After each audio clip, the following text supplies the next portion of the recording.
Bismillahirrahmanirrahim. Assalamualaikum warahmatullahi wabarakatuh.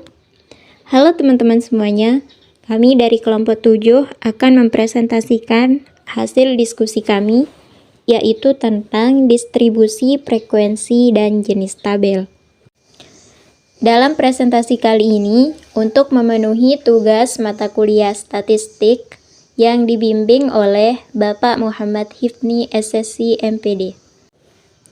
Namun sebelum lanjut ke materi, kami terlebih dahulu akan memperkenalkan anggota kelompok kami, yaitu yang pertama ada saudari Mila Ramdiani, kemudian yang kedua ada saudari Sri Humaida, yang ketiga ada saudari Siti Khadijah, kemudian yang terakhir ada saudari Ulfaida.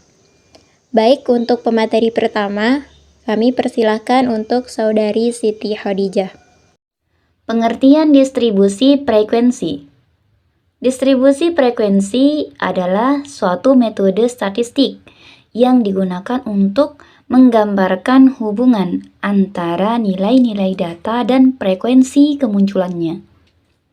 Nah, distribusi frekuensi menunjukkan 1. Berapa kali setiap nilai data muncul. Yang kedua, pola distribusi data. Yang ketiga, rentang nilai data. Dan yang keempat adalah nilai data yang paling umum. Nah, selanjutnya distribusi frekuensi itu biasanya disajikan dalam bentuk tabel atau grafik. Seperti yang pertama itu adalah tabel distribusi frekuensi. Yang kedua adalah grafik batang. Dan yang ketiga adalah grafik lingkaran. Nah, selanjutnya, apa sih manfaat distribusi frekuensi? Manfaat distribusi frekuensi adalah yang pertama, memudahkan kita untuk menganalisis data. Yang kedua, mengidentifikasi pola dan tren. Dan yang ketiga, membantu visualisasi data. Dan yang keempat adalah untuk mengurangi kompleksi. Jenis-jenis tabel distribusi frekuensi. Yang pertama ada tabel distribusi frekuensi absolut, yang artinya tabel ini menunjukkan jumlah kemunculan nilai data secara langsung. Kemudian yang kedua ada tabel distribusi frekuensi relatif, yaitu tabel ini menunjukkan persentase kemunculan nilai data. Kemudian yang ketiga ada tabel distribusi frekuensi kumulatif, yaitu tabel ini menunjukkan jumlah kumulatif kemunculan nilai data. Selanjutnya yaitu tabel distribusi frekuensi kelompok, yaitu tabel ini mengelompokkan nilai data ke dalam interval-interval tertentu. Kemudian yang kelima, tabel distribusi frekuensi berganda, yaitu tabel ini menunjukkan distribusi frekuensi untuk dua variabel atau lebih. Yang terakhir adalah tabel distribusi frekuensi tunggal, yang dimana tabel ini menunjukkan distribusi frekuensi untuk satu variabel. Kemudian kita lanjut ke contohnya. Di sini kita mencantumkan contoh dari tabel distribusi frekuensi relatif, yang dimana misalkan kita telah mensurvei data nilai ujian matematika siswa dari 25 siswa. Kemudian rentan nilainya itu 40-49, yang mendapatkan itu sekitar 5 siswa atau presentasenya 20%. Kemudian rentan nilai siswa 50-59 itu ada 8 orang atau presentasinya 32%.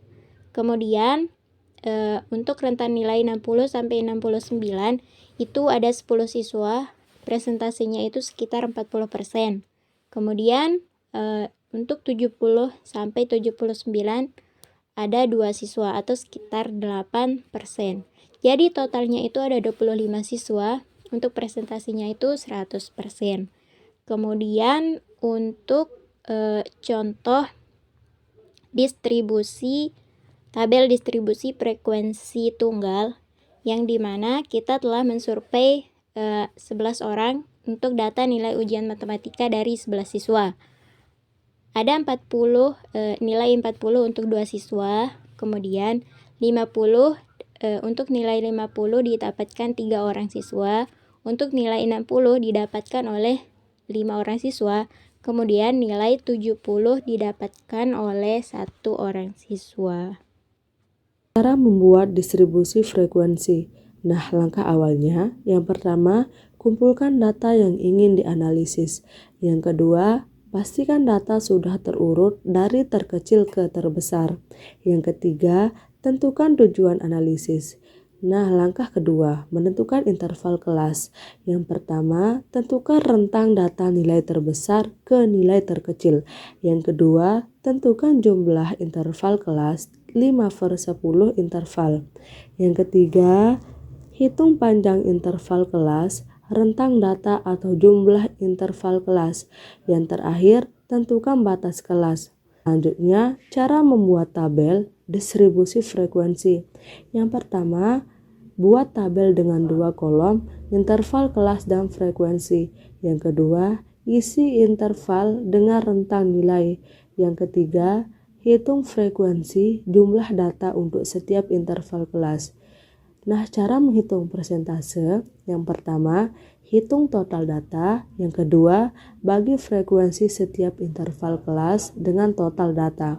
Yang terakhir, kalikan hasilnya dengan 100. Langkah tambahannya, yang pertama, buat grafik batang, histogram, atau lingkaran V-chart untuk visualisasi. Yang kedua, analisis distribusi frekuensi untuk menemukan pola dan tren. Pada kesempatan kali ini, saya mendapat bagian kesimpulan.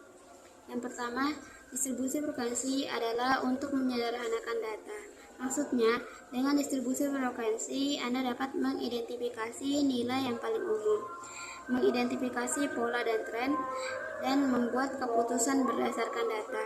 Yang kedua, memilih jenis tabel tergantung pada kebutuhan analisis data, karena setiap jenis tabel memiliki fungsi dan kelebihan tersendiri dalam menyajikan data. Yang ketiga yaitu visualisasi seperti histogram dapat melengkapi tabel distribusi frekuensi. Adapun kelebihan visualisasi yaitu untuk memudahkan pemahaman data, mengidentifikasi pola dan tren, menampilkan data lebih cepat, meningkatkan kebutuhan interpretasi. Adapun contoh penggunaan visualisasi, yang pertama yaitu analisis nilai ujian, yang kedua distribusi frekuensi pengajuan situs web, yang ketiga penjualan produk, yang keempat analisis cuaca, yang kelima data kesehatan. Mungkin cuma ini yang dapat kami sampaikan. Untuk kurang dan lebihnya kami mohon maaf. Sekian, terima kasih dan thanks for watching. Wassalamualaikum warahmatullahi wabarakatuh.